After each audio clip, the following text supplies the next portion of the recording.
On dit que pour être un bon négociateur, il faut être patient, il faut écouter, être empathique. C'est exigeant tout ça, surtout si devant nous, on a un négociateur, par exemple un employé, un fournisseur, un client, qui est exigeant, qui peut être même impoli ou qui demande toujours la même chose. Et veut pas, on perd patience, on hausse le ton et on devient déçu de soi-même. Croyez-moi, j'ai déjà vécu ce genre de situation. Permettez-moi de vous démontrer ce qui se passe simplement par une petite expérimentation. Alors, disons que c'est un verre d'eau qui est vide. Il vous représente. Quand vous êtes calme, quand vous êtes patient, quand vous êtes en paix, en maîtrise de vous-même, vous avez beaucoup d'espace psychologique à l'intérieur de vous. Maintenant, la vie, les défis, les personnes, peu importe, font en sorte que parfois le verre se remplit à notre insu. Par exemple, vous auriez passé une mauvaise nuit ou vous êtes enrhumé. Alors, vous n'êtes déjà pas tellement en forme. Vous prenez votre auto pour vous rendre au travail. Vous arrivez dans un bouchon de circulation. C'est le 3e cette semaine et ça vous agace au plus haut point. Donc, déjà là, voici un élément qui vient enlever de l'espace à l'intérieur de vous. Vous vous dites, je ne peux pas m'en aller comme ça au travail, je vais essayer de me détendre. Et vous enlevez un peu de tension, soit en écoutant de la musique, peu importe. Il y en a moins de tension, mais il y en a encore. Vous commencez votre négociation, disons, vers les 9 heures, vers 10 heures, vous prenez une pause, vous regardez vos courriels et vous constatez que votre patron vous demande quelque chose d'urgent, mais c'est toujours urgent. Donc là, c'est vraiment pas le moment pour vous et ça vient ajouter beaucoup parce que vous voyez que vous allez travailler ce soir.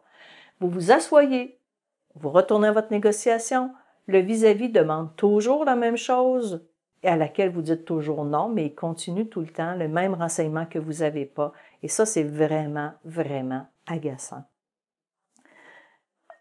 Subitement, vous vous rendez compte par ailleurs qu'il vous manque une information très importante, une information clé. Vous ne savez pas si c'est vous qui avez passé à côté ou votre adjoint, mais vous vous sentez pris au piège. Jusqu'au moment où votre vis-à-vis vous traite de mauvaise foi, de personne incompétente qui ne veut pas régler vraiment.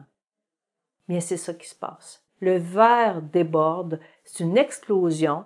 Vous pourriez mettre fin à la médiation d'une manière inadéquate. Vous pourriez, par votre réaction, déclencher l'autre personne. Est-ce que ça fait de vous quelqu'un qui est une mauvaise personne? Pas du tout.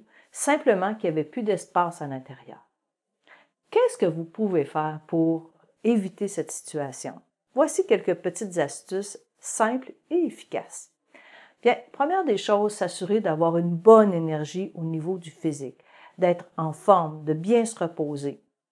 Avoir un bon plan de négociation, c'est super important parce qu'ainsi, vous allez éviter les mauvaises surprises. Vous pouvez éliminer du stress en faisant du sport, en faisant des techniques de relaxation, de la méditation, du yoga. Mais peut-être que vous n'êtes pas un amateur de toutes ces techniques, mais il y a une chose qui est très, très simple à faire. Simplement, si vous sentez qu'il y a de moins en moins d'espace, demandez une suspension de la séance de négociation, faites une pause, reportez à plus tard. Pour plus de contenu inspirant, je vous invite sur ma page Facebook, ma page LinkedIn ou encore sur mon site internet celinevallière.com. Je vous dis merci de votre écoute et surtout de partager avec vos connaissances cette vidéo. À bientôt!